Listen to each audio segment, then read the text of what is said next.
बिस्मिल्लाहिर्रहमानिर्रहीम। अस्सलाम वालेकुम।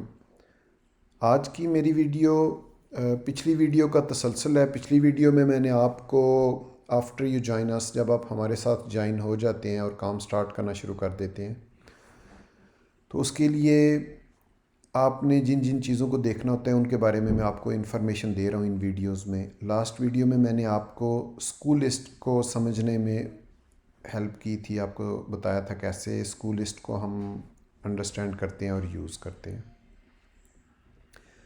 स्कूल लिस्ट के बाद जो शीट हम आपके साथ शेयर करते हैं वो रीशिप शीट होती है, जो इस वक्त आपको स्क्रीन पे नज़र आ रही है। रीशिप शीट का मकसद ये होता है कि जब आपका ऑर्डर फर्स्ट टाइम कस्टमर को चला जाता है और वो ऑर्डर के बारे में कस्टमर को अगर कोई कंप्लेन होती है और वो आपको मैसेज भेजता है, आपके साथ कम्युनिकेट करता है, तो उस चीज़ को रिज़ॉल्व करने में ये रीशिप शीट भी इन्वॉल्व होती है।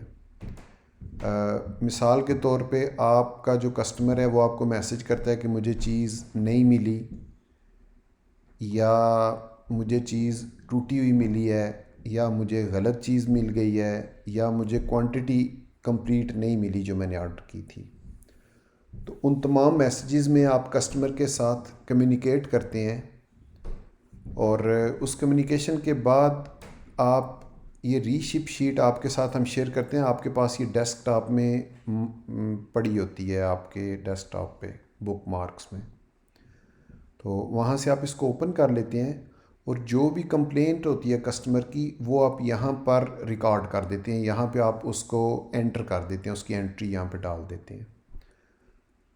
और उसके लिए यहाँ पर नीचे अगर बिल्कुल एंड पे आ जाएं तो पहली शीट ये मैंने ओपन की हुई है और ये अक्टूबर की शीट है। इससे पहले सितंबर की जो शीट थी वो कंप्लीट हो चुकी है। लोग यहाँ पे एंट्रीज़ कर रहे थे और हम उसको फुलफ़िल कर रहे थे। तो सितंबर का मंथ जब क्लोज़ हो गया तो नेक्स्ट अब अक्टूबर का मंथ स्टार्ट हो गया और इस शीट में हम एंट्रीज़ कर रहे हैं। और इसमें आप देखेंगे लेफ़्ट साइड पे डेट आ रही है टॉप के ऊपर, यानी 1 अक्टूबर को जब स्टार्ट हुई तो आपकी कंप्लेंट्स की एंट्रीज़ यहाँ पर आ रही हैं। इस शीट के अंदर आपको 6 कॉलम नज़र आएंगे। पहला जो कॉलम है उसके ऊपर आप देखेंगे लिखा हुआ है सेल रिकॉर्ड नंबर। तो सेल रिकॉर्ड नंबर बेसिकली आपका जो ईबे का ऑर्डर होता है, उस ऑर्डर नंबर के ऊपर जब आप क्लिक करते हैं तो उसके अंदर सारी इन्फॉर्मेशन आपको मिल जाती है। जो बंदा नया अकाउंट स्टार्ट करता है तो उसका जो पहला सेल रिकॉर्ड नंबर होता है वो 100 होता है, 100। उसके बाद जो अगला ऑर्डर आता है उसका सेल रिकॉर्ड नंबर 101 होता है, उससे अगला 102 होता है। और यहाँ पर आपने उस ऑर्डर के रिलेटेड जो भी जिस ऑर्डर की कंप्लेंट है, यहाँ पर आपने पहले कॉलम में उसका सेल रिकॉर्ड नंबर एंटर करना होता है। उसके बाद जो सेकंड कॉलम है, इस कॉलम के अंदर आपने उस चीज़ की रीज़न लिखनी होती है कि किस रीज़न की वजह से आप भेज रहे हैं वो चीज़। यहाँ पे एक्शन लिख लें या रीज़न लिख देता हूँ मैं यहाँ पर सेकंड कॉलम में। तो रीज़न क्या होती है? रीज़न होती है आपने मेंशन करना होता है आप क्यों हमसे ये चीज़ दोबारा भिजवा रहे हैं। कि फ़र्ज़ करें वो चीज़ टूटी हुई है, इस वजह से दोबारा भेज रहे हैं, या वो चीज़ मिली नहीं है कस्टमर को तो आप उसको कह रहे हैं कि दोबारा भेज दें, या उसको गलत चीज़ चली गई है। तो इस कॉलम के अंदर आपने वो वाली रीज़न मेंशन करनी होती है कि वो चीज़ हम उसको क्यों भेज रहे हैं दोबारा। अब इसमें आप नोट करें कि काफ़ी डिफरेंट टाइप्स की रीज़न होती हैं। तो आपने ये करना है कि हर एक की प्रॉपर रीज़न है ताकि सबका एक जैसा कोड आए। अब फॉर एग्ज़ाम्पल जो एस एफ है, तो पहले नंबर पे आप जो देख रहे हैं ऑर्डर नंबर 4254 में इसने एस एफ़ लिखा हुआ है। तो एस एफ़ का मतलब ये होता है जब आपके कस्टमर को चीज़ ना मिले और आप उसको दोबारा भेजना चाहते हैं, पहले तो आप कस्टमर को मैसेज करेंगे, उसके साथ कम्युनिकेट करेंगे और उसको मैसेज जब वो करेगा कि मुझे चीज़ नहीं मिली तो आप उसको रिप्लाई करेंगे कि हमने आपकी प्रोडक्ट इन टाइम यहाँ से डिस्पैच कर दी थी, लेकिन 1-2% चांसेस होते हैं कि कोई आइटम रॉन्ग एड्रेस पे डिलीवर हो जाती है या कस्टमर ने अपना एड्रेस चेंज कर लिया होता है। तो ये आपने उसको इन्फॉर्म करना होता है कि आप अपना एड्रेस कंफर्म करें। सम टाइम कस्टमर अपने एड्रेस के अंदर डोर नंबर ही मेंशन नहीं करता, जिसकी वजह से उसकी जो प्रोडक्ट है या तो वो वापस आ जाती है उसका ऑर्डर, या वो रॉन्ग एड्रेस पे डिलीवर हो जाता है बाय मिस्टेक। तो उस सूरत में आपने कस्टमर से सबसे जो पहली चीज़ है, जब वो कहता है मुझे नहीं मिला कोई ऑर्डर, तो आपने उससे ये चीज़ कंफर्म करनी है कि आप अपना एड्रेस कंफर्म कर दें।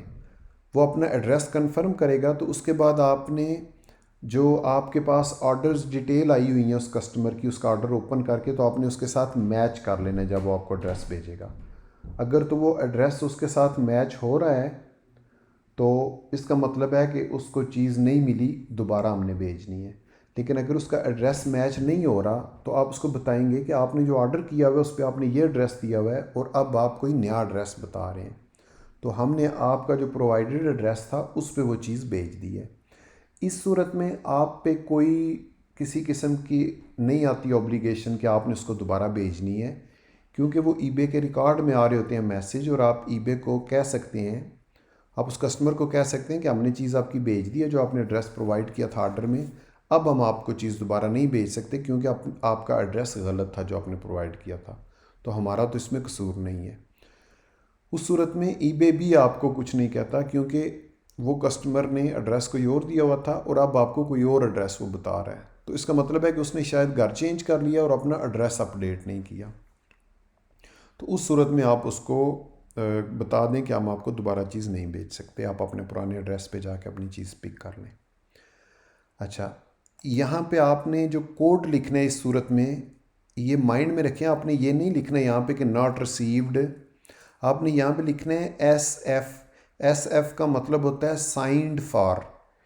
आप हमें ये इंस्ट्रक्शन दे रहे हैं कि ये जो प्रोडक्ट है इस कस्टमर को दोबारा भेजो, अगर एड्रेस मैचिंग है तो इसको दोबारा भेज दो और उसको अब रिकॉर्डेड डिलीवरी भेजो ट्रैकिंग वाली, और जब कस्टमर वो चीज़ रिसीव करे तो वो अपने साइन करे, तो वो फिर कंफर्म हो जाता है, कंफर्मेशन हो जाती है कि उसको चीज़ दोबारा मिल गई है। उसके लिए हमें थोड़ा सा ज़्यादा पैसे खर्च के उसको रिकॉर्डेड डिलीवरी भेजनी पड़ती है, लेकिन हम ये चाहते हैं कि उसकी वजह से कोई आपके अकाउंट को इशू ना बने, तो उसके लिए फिर हम उसको साइंड फॉर डिलीवरी भेजते हैं। तो आइटम ना मिलने की सूरत में अगर आप दोबारा भिजवाएंगे तो उसको फिर हम साइंड फॉर डिलीवरी भेजेंगे, तो उसके लिए आपने यहाँ पे रीज़न वाले कॉलम में SF लिखना है। उसके बाद जो सेकंड चीज़ आप देख रहे हैं इसमें उसने दोबारा भिजवाई हुई है सेलर ने चीज़, तो इसकी रीज़न ये है कि उसने लिखा हुआ है यानी कि रीशिप करें, इसको दोबारा भेजें /फॉल्टी, कि इसको जो चीज़ मिली थी कस्टमर को वो उसने कहा था फॉल्टी है, तो इसलिए आप इसको दोबारा भेजें। अब ये सारे मैसेजेस जब आते हैं यहाँ पे तो हमें पता चलता जाता है कि इस बंदे को नॉर्मल डिलीवरी भेजनी है, फॉल्टी थी, और उसको चेक करके दोबारा भेजनी है कि इस दफ़ा उसको फॉल्टी चीज़ ना जाए। या SF लिखेंगे तो हम उसको स्टिकर लगा के ट्रैकिंग वाला प्रॉपर डिलीवरी भेजेंगे ताकि वो सिग्नेचर करे जब उसको मिले और कंफर्म करे कि मुझे मिल गई है। बिल्कुल इसी तरह ही अगर आप और नीचे जाएंगे तो आपको और भी डिफरेंट ऑप्शन मिलेंगे। फॉर एग्जांपल आप यहाँ पे चले जाते हैं, ये 24 नंबर के सामने, तो यहाँ पे एंट्री है /इनकम्प्लीट, और इनकम्प्लीट के सामने यहाँ पे लिखा होगा रिसीव्ड एन एम्प्टी बैग। अब फॉर एग्ज़ाम्पल इसका मतलब ये है कि उस बंदे को जब वो पैकिंग कर रहा था कोई बंदा, तो उसके अंदर वो चीज़ डालनी भूल गया, या वो जो पैकेट है वो गलती से उस बैग के अंदर गिर गया जिसमें हम पैक करके डालते हैं पैकेट्स, तो उसमें पैकिंग ही नहीं हुई और वो उसके अंदर गिर गया। तो इस सूरत में आप कस्टमर से माजरत करते हैं और उसको कहते हैं कि हम आपको दोबारा भेज रहे हैं, तो यहाँ पे आप इनकम्प्लीट लिख दें। या अगर कस्टमर ने 2 चीज़ें ख़रीदी थी और पैकिंग वाले ने गलती से एक ही चीज़ पैक करके भेज दी है, इस तरह की मिस्टेक्स हो जाती हैं पैकिंग में, तो उस सूरत में भी आप यहाँ पर आगे कमेंट्स में लाजमी मेंशन करेंगे कि अगर वो कस्टमर कहता है कि मैंने 2 ख़रीदी थी मुझे 1 मिली है, तो यहाँ पे लिखें, मेंशन करें कि उस कस्टमर ने 2 चीज़ें ख़रीदी थी और 1 मिली है, तो आप 1 आइटम दोबारा भेज दें, और तो हम उसको उसकी सेकंड आइटम दोबारा भेज देंगे जो रिमेनिंग ऑर्डर है। अब मसला ये है कि अगर आप इनकम्प्लीट सिर्फ लिखते हैं और वो 2 हैं तो फिर तो हम उसको एक भेज देंगे कि एक मिल गई है, एक नहीं मिली, इनकम्प्लीट है। लेकिन फ़र्ज़ करें एक कस्टमर है, उसने 5 चीज़ें ख़रीदी हैं, तो अगर आप सिर्फ इनकम्प्लीट लिखेंगे तो हमें नहीं पता चलेगा कि उसको 1 मिली है, 2 मिली हैं, 3 मिली हैं या 4 मिली हैं। तो फिर आप यहाँ पे कमेंट में मेंशन कर दें कि उसको कितनी उसने ख़रीदी थी, उसमें से कितनी मिली हैं। फॉर एग्ज़ाम्पल आप लिख देते हैं 2 आउट ऑफ 5 रिसीव्ड, या 1 आउट ऑफ 5 रिसीव्ड, या 4 आउट ऑफ 5 रिसीव्ड। तो इसका मतलब है कि उसको हमने और कितनी क्वांटिटी भेजनी है। री इनकम्प्लीट के सामने कमेंट लाजमी है। और उसके बाद रीफाल्टी साइंड फॉर। अब देखें ना, ये एक बंदे ने यहाँ पे ऑर्डर नंबर डाल के तो उसके आगे लिख दिया KN3। अब KN3 जो है ये रीज़न या कोड नहीं है, ये तो एक स्कू है किसी चीज़ का जो हमने उसको आइटम जो भेजनी थी। उसने क्या किया, यहाँ पे नॉट रिसीव्ड लिख दिया है, वहाब उमर। तो ये ठीक तरीका नहीं है। ठीक है, आपने यहाँ पे एक्शन में एक्शन लिखना है और SKU में स्कू में आपने इसका स्कू लिखना है। अब ये चीज़ यहाँ पे आनी चाहिए थी KN3, मैं इसको यहाँ पे चेंज कर देता हूँ KN3। ठीक हो गया, ये स्कू था इसका। और यहाँ पे आपने उसकी रीज़न लिखनी है। अब इसने लिखा हुआ था नॉट रिसीव्ड, तो आपने यहाँ पे नॉट रिसीव्ड नहीं लिखना, नॉट रिसीव्ड है तो फिर साइंड फॉर लिखना है कि इसको हमने साइंड फॉर डिलीवरी भेजनी है। ओके हो गया। और उसके बाद एक डैमेज्ड। अब डैमेज्ड जो है ना, ये रीफाल्टी आएगा, डैमेज ना लिखें, डिफरेंट ना करें ताकि हमें कन्फ्यूजन ना हो, ईजी हमें पता चलता रहे। अब इसने सिर्फ फाल्टी लिखा है, इसको आप रीफाल्टी लिखें ताकि जो ही देखे जो पैकिंग वाला बंदा है तो उसको आइडिया हो जाए कि ये क्या चीज़ है। ये ठीक है जी। री रॉन्ग, कि अगर एक कस्टमर को रॉन्ग चीज़ चली गई है तो हमें पता चल जाए कि हाँ जी ठीक है, उसको रॉन्ग चीज़ मिली है और अब हमने उसको दोबारा चीज़ वो भेजनी है। री/रॉन्ग, री फाल्टी, री रॉन्ग। अब इसने सिर्फ फाल्टी लिखा हुआ, तो आप कोशिश करें कि यहाँ पे भी आप री फाल्टी लिखें ताकि उसको स्ट्रगल ना करनी पड़े पैकिंग वाले बंदे को। और री रॉन्ग वाले में आप री रॉन्ग ही लिखें उसके साथ। अच्छा, उम्मीद है कि आपको ये समझ आ गई होगी कि आपने यहाँ पे जो रीज़न है वो प्रॉपर तरीके से।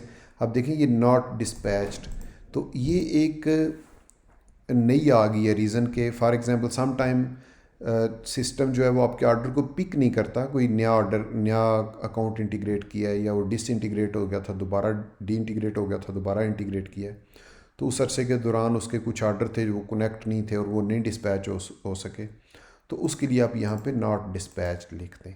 ठीक हो गया। और अगला जो कॉलम है उसके अंदर आपने उस प्रोडक्ट का SKU लिखना है कि क्या चीज़ है जो हमने उसको भेजनी है, तो वो आपके ऑर्डर से ही आपको उसका SKU मिल जाता है। यहाँ पर आपने वो वाली क्वांटिटी मेंशन करनी है जो हमने कस्टमर को दोबारा भेजनी है। अब फॉर एग्जांपल अगर इनकम्प्लीट है तो इसका मतलब है यहाँ पे आप लिखेंगे कि उसको 2 और भेजें या 3 और भेजें। यहाँ पे जो क्वांटिटी लिखते हैं वो हम उतनी क्वांटिटी उसको भेजते हैं। अब यहाँ पर एक चीज़ जो है ना, ये बड़ी इंपॉर्टेंट है। ये वीडियो आप 2-3 दफ़ा देखें और इसके पॉइंट्स अपने पास नोट कर लें, ये बहुत ज़रूरी है। यहाँ पे 26939 रेड रे वाले ये भाईजान है, इनका अकाउंट है रेड रे के नाम से। कोशिश करें अपना पूरा यूज़र आईडी यहाँ पे ईबे यूज़र आईडी वाले कॉलम में जो एंड वाला है इसमें अपना पूरा यूज़र आईडी लिखें ताकि हमें पता हो ये किसका है। ठीक है। अच्छा, अब इसमें देखें यहाँ पे इन्होंने गलती क्या की है, मैं आपको थोड़ा सा मेंशन करना चाहता हूँ कि इन्होंने यहाँ पे लिखा है जी इस ऑर्डर नंबर के अगेंस्ट री फाल्टी, यानी कि इसको चीज़ ख़राब मिली है, काम नहीं करती थी, आप इसको दोबारा भेजें। आगे इन्होंने उसका कोड भी लिख दिया, SKU ठीक हो गया। अब आगे इन्होंने लिख दिया 3, ठीक हो गया। अब इनको आगे कमेंट लिखना चाहिए था कि उसकी टोटल कितनी क्वांटिटी थी जिसमें से 3 ख़राब हो गई हैं। अब ऐसा नहीं है कि एक बंदे ने 3 ली हैं तो तीनों तो ख़राब नहीं हो सकती ना, या एक ख़राब होगी या 2 ख़राब, मतलब नॉर्मली एक ही ख़राब होती है, ज़्यादातर 1-2% चांसेस होते हैं कोई चीज़ ख़राब आती है। तो आप यहाँ पे फिर आगे मेंशन करें कि हम कंफ्यूज हो जाते हैं कि एक बंदे ने 3 चीज़ें ख़रीदी हैं, तीनों ही ख़राब निकल आई हैं। आप उसके साथ बात करो, उसको कोई यार अगर तीनों ही 3 की 3 ही ख़राब हैं तो फिर आप वापस भेज दो, हम आपको पैसे वापस भेज देते हैं। तो यहाँ पे आप लाजमी आगे कमेंट में उसकी डिटेल्स थोड़ी सी हमारे साथ शेयर कर दिया करें, हमारे लिए वो आसानी हो जाती है। आपका 1 मिनट लगता है और हमारा टाइम काफ़ी बच जाता है। ठीक है। तो इस सूरत में जब कस्टमर को एक फ़ाल्टी चीज़ मिल रही है और ज़्यादा क्वांटिटी है, तो यहाँ पे उसकी क्वांटिटी मेंशन करने कितनी दोबारा भेजनी है, और टोटल भी लिखें कि फॉर एग्जांपल 3 आउट ऑफ 8 फ़ाल्टी, मतलब 2-4 वर्ड यहाँ पे ऐड कर दें तो उससे फ़ायदा हो जाता है हमें। अच्छा, इसके अलावा मैंने आज इसमें कुछ और पॉइंट्स ऐड किए हुए थे कि क्या क्या चीज़ें मैंने आपको इसमें एक्सप्लेन करनी है। रीशिप वाली में सेल्स रिकॉर्ड नंबर आप उसमें ऐड करेंगे, उसके बाद SF लिखेंगे अगर आइटम नॉट रिसीव्ड है, आप इसकी पिक्चर लेके अपने पास रख लें बेशक। फॉल्टी क्वांटिटी उसमें मेंशन करें इफ़ मोर देन 1 है, और आगे कमेंट में लिखें कि आउट ऑफ कितने हुए। इनकम्प्लीट लिख दें, उसके री इनकम्प्लीट लिख दें अगर पूरी नहीं मिली और कितनी क्वांटिटी नहीं मिली, री रॉन्ग लिख दें, और ओवर ड्यू या नॉट डिस्पैच्ड, तो उसके लिए आप अगर कोई चीज़ कस्टमर को डिस्पैच नहीं हो सकी तो उसके लिए ओवर ड्यू लिख दें, नॉट डिस्पैच्ड ना लिखें। Insert your all reship request together, हाँ जी, ये बड़ा इम्पॉर्टेंट पॉइंट है कि ये 1 अक्टूबर की सारी कंप्लेंट्स थी जो यहाँ पे आपने मेंशन की, और यहाँ पर जाके ये 2 अक्टूबर स्टार्ट हो गया, ठीक है।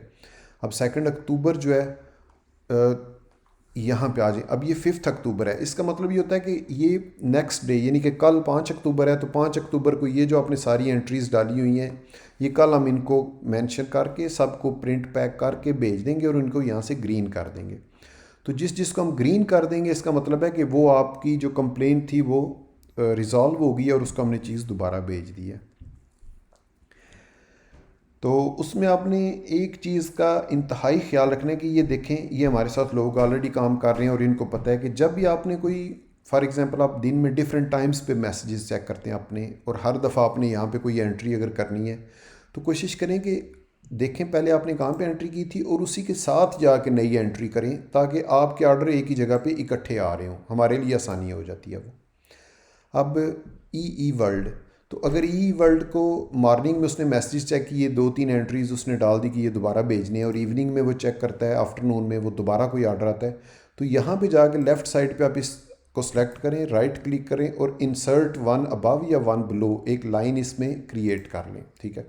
अब यहाँ पे जब लाइन क्रिएट होगी तो ये आपके ऑर्डर्स के साथ ही आपका नया ऑर्डर भी ऐड हो जाएगा, तो हम जब प्रिंट निकालेंगे तो आपके ऑर्डर सारे इकट्ठे आ जाएंगे। तो ये लाजमी आपने करना है कि आपकी जितनी भी एंट्रीज़ होंगी उस डेट की, एक ख़ास डेट की, आप वो एक साथ ही मेंशन करेंगे, उनको अलग-अलग नहीं कि यहाँ पे आपने लिखा है और फिर जब आप जाएं तो नीचे जाके दोबारा एंड वाली लाइन में उसको ऐड कर दें। अपने लिए एक नई लाइन क्रिएट करें और उस लाइन में जाके उसको दोबारा लिख दें ताकि इकट्ठे रहें। जिस तरह ये ई वर्ल्ड के सारे ऑर्डर इकट्ठे हैं, बी के सारे इकट्ठे हैं, हिफ्स के सारे इकट्ठे आ रहे हैं, परफेक्ट पियर के सारे आगे इकट्ठे आ रहे हैं, तो ये इन लोगों को पता है। ये मैं उन नए लोग जो आ रहे हैं उनको बता रहा हूँ कि कोशिश करें कि आपके जितने भी ऑर्डर हों वो एक ही जगह पे उस डेट में आप चेक कर लें कि मैं उसी डेट में एंट्री कर रहा हूँ, तो ये चीज़ आप वहाँ पे लाजमी अपने पास नोट कर लें। Insert your all reship requests together, ठीक हो गया। उसके बाद आपने ये करना है कि हम तकरीबन यूके टाइम के 3 या 4 बजे तक आपकी सारी उस डेट को जो जा रही होती हैं, फॉर एग्जांपल अब नेक्स्ट जो है वो 5 अक्टूबर को कल जानी है, तो वीकेंड की जितनी भी कंप्लेंट्स हैं ये सारी की सारी कल शाम को 4 बजे तक ग्रीन हो जाएंगी। अब आपने एक दफ़ा कल शाम को लाजमी चेक कर लेना है कि येस्टरडे मैंने जो की थी रीशिप वाली शीट में एंट्रीज़ वो सारी ग्रीन हो गई हैं या नहीं। समटाइम्स हमें किसी चीज़ का रिकॉर्ड नहीं मिलता या उसमें कोई समझ नहीं आती किसी चीज़ की, तो हम उसको रेड कर देते हैं। रेड का मतलब होता है कि ये चीज़ नहीं गई आपकी और आप हमसे कांटेक्ट करें। तो उस सूरत में आप कांटेक्ट करें हाफिज़ साहब से जो पैकिंग के हेड हैं हमारे वेयर हाउस में, तो आप उनसे कांटेक्ट करके उनको बता दें जी कि मेरा ये रेड हुआ है और इसकी जो भी उनको इन्फॉर्मेशन चाहिए वो प्रोवाइड कर दें ताकि वो आपकी रिज़ॉल्व हो जाए इशू। उसके बाद ईबे यूज़र आईडी का जो लास्ट वाला कॉलम है उसमें आपने ये वाला जो कॉलम है इसमें जो पुराने लोग हैं उन्होंने अपने अपने शॉर्ट कोड रखे हुए थे, लेकिन यहाँ पे आप कोशिश करें अब अपनी यूज़र आईडी ईबे की जो आपकी यूज़र आईडी है वो यहाँ पे मेंशन करें। उससे हमें आपसे कांटेक्ट करने में, आपका अकाउंट ढूंढने में, क्योंकि अकाउंट अब काफ़ी ज़्यादा हो गए तो ज़रा आसानी हो जाती है। और ये जो यूज़र आईडी है ये आप चेंज भी अपने ईबे अकाउंट की यूज़र आईडी चेंज कर सकते हैं, एडिट कर सकते हैं जाके अकाउंट सेटिंग्स में। तो अगर आपको समझते हैं कि कोई लेंथी आपकी या रैंडम आपको मिली हुई है ये जो थोड़ी मुश्किल है, तो वो आप चेंज भी कर सकते हैं अपनी यूज़र आईडी। तो कोशिश करें कि यहाँ पे लास्ट वाले कॉलम में अपनी यूज़र आईडी लिखें, ईबे यूज़र आईडी। उसके बाद जो लास्ट वाला, बिल्कुल लास्ट वाला कॉलम है, इसके बारे में ये कमेंट्स मैंने लिखा हुआ है। कमेंट्स का मतलब है कि कोई ऐसी चीज़ जो आप समझते हैं कि रूटीन के मुताबिक नहीं है, कि कोई चीज़ साइंड फार्म कर रहे हैं, सिंपल हो गया, या रीफॉल्ट या सिंपल हो गया। कोई ऐसी चीज़ है जो आप समझते हैं कि कस्टमर के साथ थोड़ी सी कन्फ्यूजन हो गई है, उसने कोई चीज़ ख़रीदी थी, उसकी लेट हो गई है, पेमेंट नहीं हुई, पेमेंट दोबारा कर दी है, इस तरह का कोई इशू होता है, तो आप यहाँ पे हमारे लिए इंस्ट्रक्शंस लिख सकते हैं कि जब हम यहाँ पे इस ऑर्डर को देखने आएँ तो यहाँ पे उसके साथ आगे इंस्ट्रक्शंस लिखी हूँ। फॉर एग्ज़ाम्पल एक बंदा है, उसने चार चीज़ें ख़रीदी हैं, उनमें से 2 फॉल्टी हैं, 2 ठीक हैं, तो यहाँ पे आप लिख सकते हैं कि please send 2 items out of 4, 2 are faulty. तो ये हमारे लिए एक वो हेल्प हो जाएगी, आपकी तरफ से एक मैसेज यहाँ पे आ जाएगा। ठीक है, ये आप देख रहे होंगे लोगों ने आगे लिखे हुए हैं काफ़ी सारे messages. For example please send 1 into light Ford only. तो इसकी उसने क्वांटिटी यहाँ पे 3 लिखी है, यहाँ पे क्वांटिटी 3 नहीं लिखनी चाहिए, यहाँ पे क्वांटिटी 1 ही लिखें। लेकिन यहाँ पे एक और चीज़ भी मैं मेंशन करना चाहता हूँ, ये मुझे नहीं समझ आ रही, ये फेस हैं, कोई भाई हैं हमारे अकाउंट हमारे साथ काम कर रहे हैं। अब यहाँ पे इन्होंने कोड मेंशन कर दी है एस एफ का, तो मतलब है कि उनको चीज़ मिली ही नहीं है, साइंड फॉर उनको दोबारा भेजें। आगे लिखते हैं जी 3 क्वांटिटी है। अब ज़ाहिर है नहीं मिली तो तीनों नहीं मिली, ये तो नहीं हो सकता कि उनको एक ना मिली हो। यहाँ पे ये भाई लिखते हैं प्लीज़ सेंड 1 इंटू लाइट की फोर्ड ओनली। अब उन्होंने 3 ख़रीदी हैं, एक भेजें जी, एक साइंड फॉर क्यों भेजें? तो ये थोड़ा सा कन्फ्यूजिंग है। ठीक है, आप इस चीज़ को अंडरस्टैंड करने की कोशिश करें। या तो मैं बताएं कि उनको तीनों नहीं मिली, उसको साइंड फॉर भेजें, या उनको कहें कि रीफॉल्टी थी उनमें से एक, तो आप उन तीनों में से एक उनको भेज दें। ये या तो रीफॉल्टी के साथ यहाँ पर क्वांटिटी 1 डाल दें और आगे मेंशन कर दें कि सेंड 1 आउट ऑफ 3 फॉल्टी थी। तो ये छोटी छोटी चीज़ें ख्याल रखें। अच्छा, जब आप अब 5 अक्टूबर वाली जो चीज़ें हैं, जब आप एंटर कर रहे होंगे तो ये इस तरह का वाइट बैकग्राउंड के साथ ब्लैक राइटिंग में आप इनको एंट्रीज़ करेंगे। उसके बाद जब हम उनको कलेक्ट करेंगे तो हम उनको लाइट ग्रीन, ये जो आपको कलर नज़र आ रहा है, जब लाइट ग्रीन हो रही होती है तो इसका मतलब है कि हम इनको कलेक्ट कर रहे हैं ऑर्डर्स को दोबारा भेजने के लिए। और जब ये डार्क ग्रीन हो जाएगी तो इसका मतलब है कि वो ऑर्डर शिप हो चुका है यहाँ से, अब उसमें कोई चेंजिंग नहीं हो सकती। ठीक है, तो ये यहाँ पे आप करते जा रहे हैं। और ये कोई 4-5 ऑर्डर येलो हुए हैं, मुझे नहीं पता ये क्यों किए हुए हैं, उन्होंने पैकिंग वालों ने किए होंगे। और ये फॉर एग्ज़ाम्पल कोई बंदा कहता है जी मेरा एड्रेस कोई चेंजिंग है, तो यहाँ पे उन्होंने एड्रेस उसका नया लिख दिया है। और नॉट डिस्पैच्ड, अब नॉट डिस्पैच्ड का मतलब है कि वो ऑर्डर गया ही नहीं है हमारे सिस्टम के साथ, आपका उस वक्त डिस्कनेक्ट हुआ था, आपका सम टाइम हो जाता है।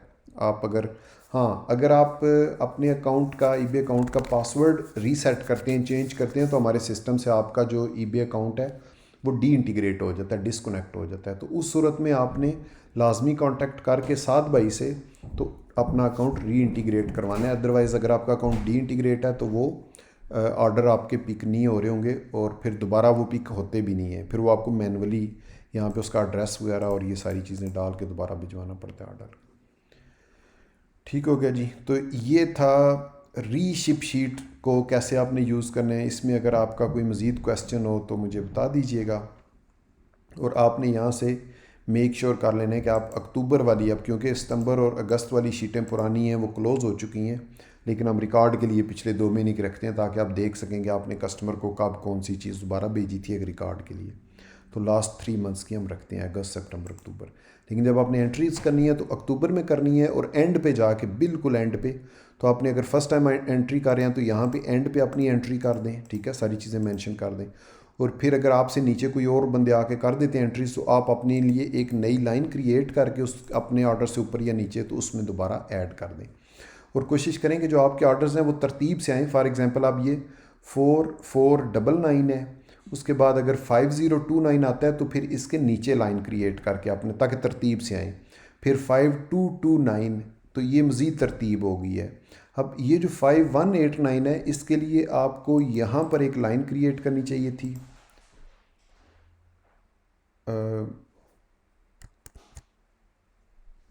इसके नीचे 1 बिलो, नहीं 1 अबव करनी थी, 1 अबव, ठीक है। तो आपकी ये वाली जो एंट्री है इसको आप अगर यहाँ पर करें तो इसमें क्या होगा, अब आपके ऑर्डर भी तरतीब से आ रहे हैं। 4499 आ गया, फिर 5029, 5189 और 5229। तो ये एक तरतीब बन गई हमारे लिए, ये भी ज़रा आसानी हो जाती है। तो अगर आपके ऑर्डर ज़्यादा हैं तो प्लीज़ आप इनको तरतीब से लिखें। उसके बाद ये अब उजता वाले भाई हैं, इन्होंने कभी इसको कैपिटल में लिखा हुआ है, कभी स्मॉल लेटर्स में लिखा हुआ है, तो इनको कोशिश करें कि आप सारों को एक ही तरतीब से लिखें। ये थोड़ी सी इंफॉर्मेशन थी जो मैंने आपको देनी थी रीशिप शीट के बारे में। आई होप कि मैंने काफ़ी चीज़ें आपको एक्सप्लेन कर दी। अगर मज़ीद भी आपका कोई क्वेश्चन हो तो आप मुझे बताइएगा, या आप साद भाई से कॉल करके उनसे कंफर्म कर सकते हैं, पूछ सकते हैं मज़ीद। इसमें मज़ीद कुछ चीज़ें हैं। रिफ़ंड वाली शीट है, इसी शीट में रिफ़ंड वाली शीट है। तो रिफ़ंड वाली शीट में ये होता है कि जब आपका कोई ऑर्डर कैंसिल हो जाता है, कस्टमर रिफ़ंड आपसे मांगता है उस चीज़ के लिए, तो उस रिफ़ंड का आपने यहाँ पर सेम जिस तरह रीशिप में डालते हैं, डेट लिखें, किस डेट को, कौन सा ऑर्डर नंबर, क्या SKU था, कितनी क्वांटिटी थी, आपका eBay यूज़र ID क्या है, उसकी रीज़न क्या थी रिफ़ंड की, और आप यहाँ पर उसका मेंशन कर दें कि eBay ने वो अप्रूव कर दिया उसकी रिटर्न या रिफ़ंड या जो भी सूरत हाल हो, ठीक है। तो रिफ़ंड में ये होता है कि जब आपकी कोई चीज़, ऑर्डर कोई आपका जाता है, हमारी तरफ से डिस्पैच होता है, तो वो आपकी इनवाइस में ऐड कर देते हैं हम कि ये चीज़ आपकी इनवाइस में आ गई, आपको पेमेंट इसकी करनी है। लेकिन अगर वो आपका ऑर्डर कैंसिल हो जाता है और आप उसको अपनी सेल में से रिफ़ंड कर देते हैं, तो यहाँ पे उसको लाजमी ऐड करें ताकि आपकी सेल में से भी हम फिर एंड पे वो चीज़ रिफ़ंड कर दें, ये ज़रूरी है। और उसके बाद एक दो चीज़ें इसमें और हैं। प्रॉफिट कैलकुलेटर है एक, तो वो मैं आपको एक अलहदा से वीडियो बना के उसमें एक्सप्लेन कर दूँगा। Thank you very much.